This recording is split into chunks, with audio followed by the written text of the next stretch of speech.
Hello दोस्तों, स्वागत है आज की मेरी इस वीडियो में। आज मैं लेकर आ गया हूं आपके लिए वार्षिक परीक्षा 2023 कक्षा 11 रसायन विज्ञान का पेपर। और इसमें मैं पूरा पेपर दिखाने वाला हूं और सभी मोस्ट इंपॉर्टेंट जो क्वेश्चन है उनको मैं हल कराने वाला हूं। और जितने भी क्वेश्चन है बहुत ही ज़रूरी हैं आपके एनुअल एग्ज़ाम के लिए। इनको बहुत ही ज़्यादा ढूंढने के बाद मैं ये पाया हूँ कि इतने क्वेश्चन हैं, उन सभी को आपको हल कराया जाए जिससे कि आपके भी एनुअल एग्ज़ाम में कुछ सहायता हो सके कि कौन कौन से क्वेश्चन आपको आ सकते हैं। तो यहाँ पर वीडियो को शुरू करने से पहले अगर आप चैनल पे नए हैं तो चैनल को सब्सक्राइब कर लीजिए और वीडियो को भी लाइक कर दीजिए और अपने दोस्तों में भी शेयर कर दीजिए क्योंकि उनका भी कुछ फ़ायदा हो जाए इस वीडियो को देख करके। यहाँ पर आप देखेंगे सबसे पहला क्वेश्चन शुरू होता है, न्यूनतम पीएच मान का जलीय विलयन है। तो न्यूनतम पीएच मान यानी सबसे कम जो पीएच मान का जलीय विलयन है वो कौन सा है, इसमें बताना है आपको। यहाँ पर ऑप्शन दिए गए हैं potassium nitrate, caustic soda, sodium cyanide और फेरिक क्लोराइड। तो इसमें आपको बताना है कौन जो है पीएच मान, न्यूनतम पीएच मान का ये आपका जलीय विलयन है। तो न्यूनतम पीएच मान आप सबसे पहले जानते होंगे कि खट्टे पदार्थ जो होते हैं उनका पीएच मान कम होता है और क्षारीय पदार्थों का पीएच मान अधिक होता है। तो इनमें जो क्षारीय पदार्थ हैं सबसे पहले उनका तो पीएच मान अधिक होगा और जो अम्लीय पदार्थ हैं तो यहाँ पर आपको पहचानना है कि HCl जो होता है उसमें क्लोराइड होता है। तो यहाँ पर आपको पहचानने का ट्रिक मिल जाता है कि फेरिक क्लोराइड जो है, यहाँ पर फेरिक क्लोराइड आपका न्यूनतम पीएच मान वाला जलीय विलयन है। फिर आपका दूसरा जो है, निम्न में से किस में इलेक्ट्रॉन बंधुता का मान अधिक। निम्न जो आपको परमाणु दिए गए हैं उनमें से इलेक्ट्रॉन बंधुता सबसे अधिक किसकी है, अधिकतम किसकी है, उसको आपको यहाँ पर बताना है। तो इसमें ऑप्शन दिया गया है नाइट्रोजन, ऑक्सीजन, फ्लोरीन, क्लोरीन। तो इसमें आपको बताना है सबसे अधिक इलेक्ट्रॉन बंधुता जो है वो किसकी है। तो आप जानते होंगे फ्लोरीन जो है सबसे अधिक विद्युत ऋणात्मक तत्व है, लेकिन जब बात आती है इलेक्ट्रॉन बंधुता की यहाँ पर, तब इलेक्ट्रॉन बंधुता के लिए सबसे अधिक जो मान होता है वो होता है क्लोरीन का इलेक्ट्रॉन बंध बनाने में। फिर आपका जो ग नंबर प्रश्न है वो है, निम्न परमाणुओं में किसकी प्रथम आयनन ऊर्जा उच्चतम है। तो किसकी प्रथम आयनन ऊर्जा जो है उच्चतम है वो आपको यहाँ पर बताना है। यहाँ पर आपको Rb दिया गया है, रुबिडियम, इसके अंतिम कोष में आपका 1 इलेक्ट्रॉन होता है। फिर सोडियम दिया गया है, इसके भी अंतिम कोष में 1 इलेक्ट्रॉन है। फिर पोटेशियम दिया गया है, इसके भी अंतिम कोष में आपका 1 इलेक्ट्रॉन है। फिर स्कैंडियम दिया गया है, इसके अंतिम कोष में आपका 2 इलेक्ट्रॉन होता है। तो इस तरीके से यहाँ पर इसकी जो आयनन ऊर्जा है सबसे ज़्यादा स्कैंडियम की हो जाती है। फिर भारी जल प्रयुक्त होता है, तो भारी जल किस में प्रयुक्त होता है ये आपको बताना है। तो पहला ऑप्शन दिया गया है कृषि में, फिर दूसरा ऑप्शन है एक औषधि के रूप में, और तीसरा ऑप्शन है एक कीटाणुनाशी के रूप में होता है। फिर चौथा ऑप्शन है नाभिकीय रिएक्टरों के रूप में। तो जो भारी जल का प्रयुक्त होता है वो होता है नाभिकीय रिएक्टरों के रूप में। फिर अंगा वाला जो क्वेश्चन है आपका, चुंबकीय क्वांटम संख्या बताती है। तो चुंबकीय क्वांटम संख्या क्या बताती है आपको इसमें बताना है। तो आकृति मतलब कक्षकों की आकृति को बताता है, कक्षकों के आकार को बताता है, कक्षकों के अभिविन्यास को बताता है, नाभिकीय स्थायित्व को बताता है। तो ये जो चुंबकीय क्वांटम संख्या है वो आपको कक्षकों का अभिविन्यास बताता है। फिर 4 नंबर क्वेश्चन है, निम्न में से सबसे अधिक आयनिक त्रिज्या किसकी होगी। तो सबसे अधिक आयनिक त्रिज्या आपको बताना है किसकी होगी। तो यहाँ पर इसका कार्बन दिया है, कार्बन के ये आपको ऊपर दिया गया है 4 माइनस, यानी कि 4 इलेक्ट्रॉन ये किसी अन्य से लिया है। तो इसके इलेक्ट्रॉन जो होते हैं वो 6 इलेक्ट्रॉन होते हैं और 4 इलेक्ट्रॉन लेने के बाद इसके पास 10 इलेक्ट्रॉन हो जाते हैं। फिर यहाँ पर आपका अगला ऑप्शन दिया है नाइट्रोजन। नाइट्रोजन 7 इलेक्ट्रॉन होते हैं और ये बाद में 3 माइनस लिखा है, यानी कि ये 3 इलेक्ट्रॉन किसी अन्य परमाणु से ले चुका है, इसलिए इसके 10 इलेक्ट्रॉन हो जाते हैं। अंतिम को मतलब पूरे जो इलेक्ट्रॉन है 10 हो जाते हैं। फिर आपका ऑक्सीजन है, इसमें 8 इलेक्ट्रॉन होते हैं और 2 ये ले लेता है। तो सबके पास आप देखते जाइए यहाँ पर 10 इलेक्ट्रॉन होते जा रहे हैं। फिर लास्ट में है Mg में 2+ है, ये इसके पास 12 इलेक्ट्रॉन होते हैं लेकिन 2 इलेक्ट्रॉन किसी अन्य को दे चुका है, इसलिए इसके पास 10 इलेक्ट्रॉन बचते हैं। लेकिन यहाँ पर आपकी जो आयनिक त्रिज्या है वो आपको पता लगाना है किसकी कम है। तो यहाँ पर देखिए आप इसका जो ये होगा आपका नाभिकीय, इसका नाभिक किसका आकर्षित अधिक करेगा इलेक्ट्रॉनों को। तो इसके जो 12 प्रोटॉन अंदर हैं इसके मैग्नीशियम में, तो जो आपके इसमें 10 बचे हैं इलेक्ट्रॉन उनको ज़्यादा पावर से खींचेंगे, शक्ति से खींचेंगे। लेकिन यहाँ पर आप देखेंगे कार्बन, इसके पास 6 ही प्रोटॉन है, 6 प्रोटॉन है, लेकिन इसको 10 इलेक्ट्रॉनों को खींचना है तो कम पावर से खींच पाएगा और इसका कक्ष बड़ा हो जाएगा, इसलिए इसकी त्रिज्या ज़्यादा हो जाएगी, बड़ी हो जाएगी, आयनिक त्रिज्या इसकी ज़्यादा हो जाती है।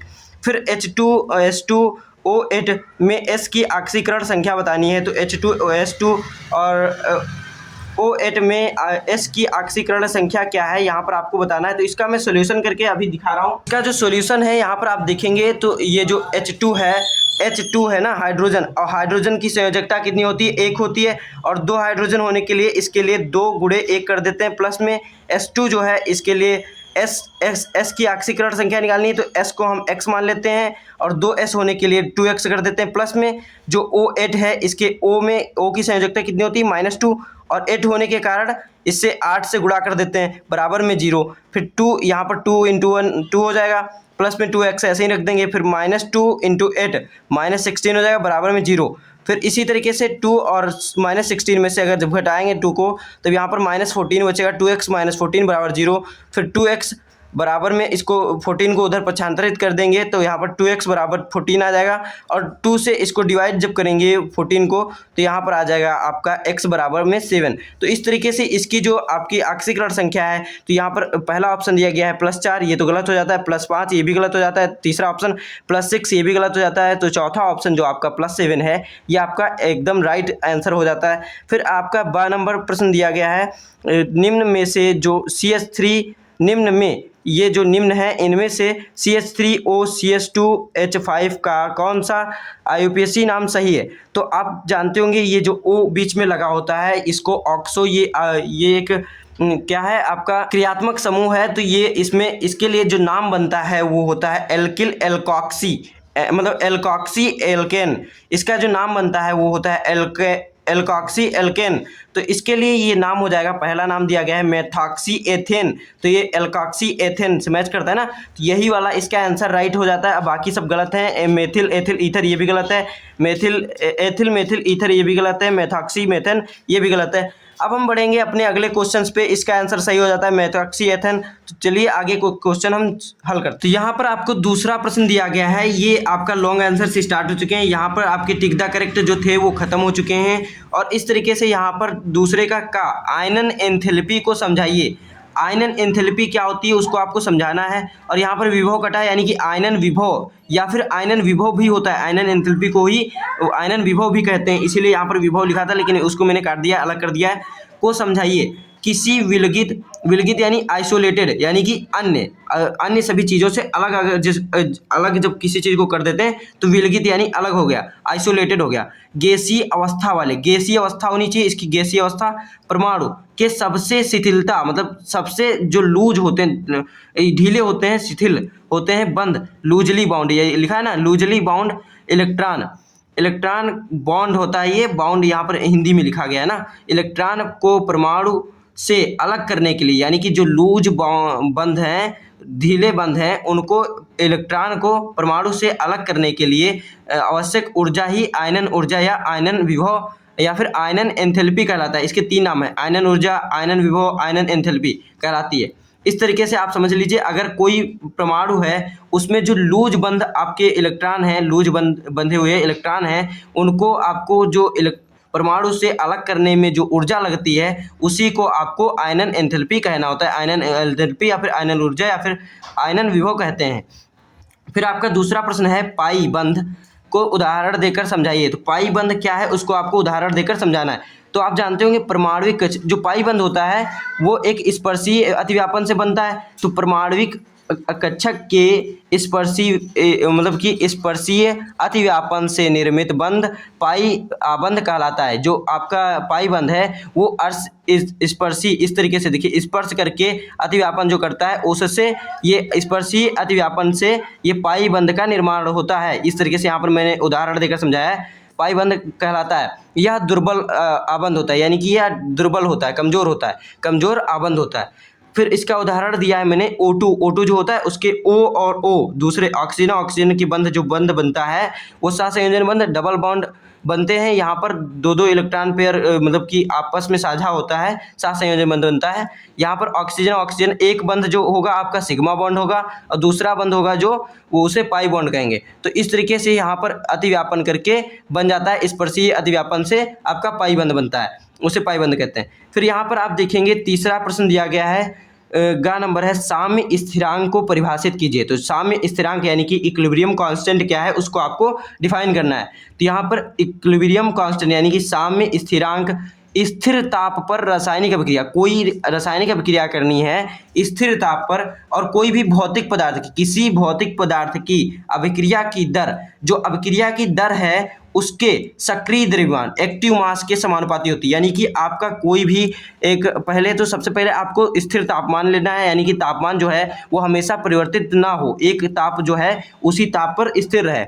स्थिर ताप रासायनिक अभिक्रिया किसी भी भौतिक पदार्थ की अभिक्रिया की दर उसके सक्रिय द्रव्यमान, यानी कि उसका जो सक्रिय द्रव्यमान है एक्टिव मास कंसंट्रेशन है उसका, जो उसी से के समानुपाती होता है। ये जो आपकी साम्य स्थिरांक है किसके समानुपाती है? तो एक्टिव मास के, किसी भी भौतिक पदार्थ की अभिक्रिया की दर उसके सक्रिय द्रव्यमान के समानुपाती होती है। तो यहाँ पर मैं उदाहरण देकर भी नीचे समझाने वाला हूँ, यहाँ पर आप देखिएगा, फिर आगे दिया गया है इसके, और अभिक्रिया की दर उसके अभिकारक पदार्थों के सक्रिय द्रव्यमान के गुणनफल के समानुपाती होता है। ये जो आपका ये है अभिक्रिया की दर उसके अभिकारक जो है, यानी कि जिधर जिनसे आपका प्रोडक्ट बनेगा, जिनसे बनेगा अभिकारक पदार्थों के सक्रिय द्रव्यमान, उनके पदार्थों के सक्रिय द्रव्यमान का गुणनफल के समानुपाती होता है। तो यहीं पर वो समानुपाती लिखा है किसके?